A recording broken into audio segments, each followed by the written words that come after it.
Good day mga ka-explorer! Ngayong araw ay nandito tayo sa Anghalo, Lubong ng Oloan Falls dito sa bayan ng San Felipe. Samahan nyo kaming libutin ang pinagmamalaking waterfalls ng Zambales. Let's go!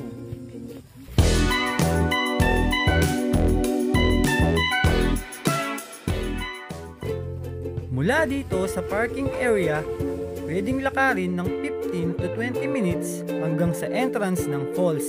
O kaya naman ay pwedeng sumakay ng gareta o kalabaw sa halagang 150 pesos kada biyahe. 6 hanggang 8 ang pwedeng maisakay. Kami naman ay mas pinili namin maglakad para naman ma-feel ang paligid at masarap na simoy ng hangin sa lugar.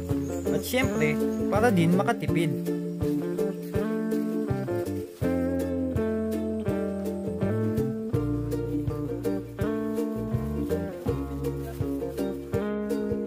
Naghahanap kayo ng magandang nature na may malinis na tubig mula sa talon, dito nyo yan matatagpuan sa San Felipe, Zambales, ang Anghalo, Lubong ng Oloan Falls.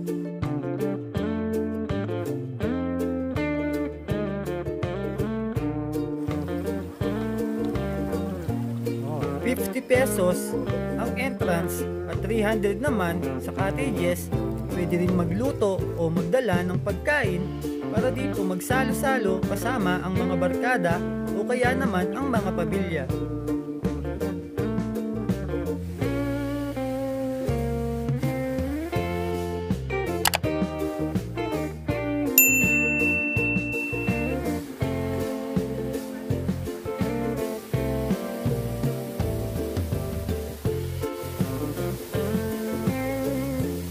Ito ang unang falls na matatanaw dito sa ibaba.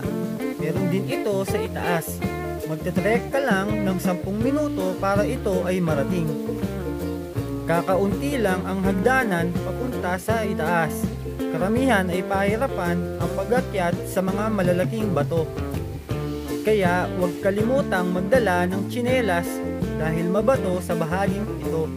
At magdahan-dahan sa pag-akyat dahil madudulas ang mga bato. Mula Pampanga, binyahin namin ito ng kulang sa 3 oras gamit ang motor. Kung gusto niyo pumunta, ito ay matatagpuan sa Barangay Feria, San Felipe, Zambales o isearch lang sa Google Map ang lubong ng Oloan Falls. Paalala, huwag kalimutan magdala ng tsinelas.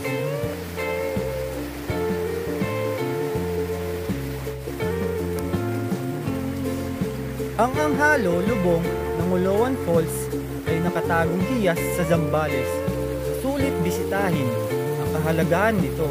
Natural na kagandahan at magandang kalikasan, ginagawang perpektong destinasyon para sa pamilya, barkada at solong manlalakbay. Kaya huwag palampasin ang pagkakataong matuklasan ang nakatagong hiyas na ito at lumikha ng pangmatagalang alaala kasama ang inyong mga mahal sa buhay.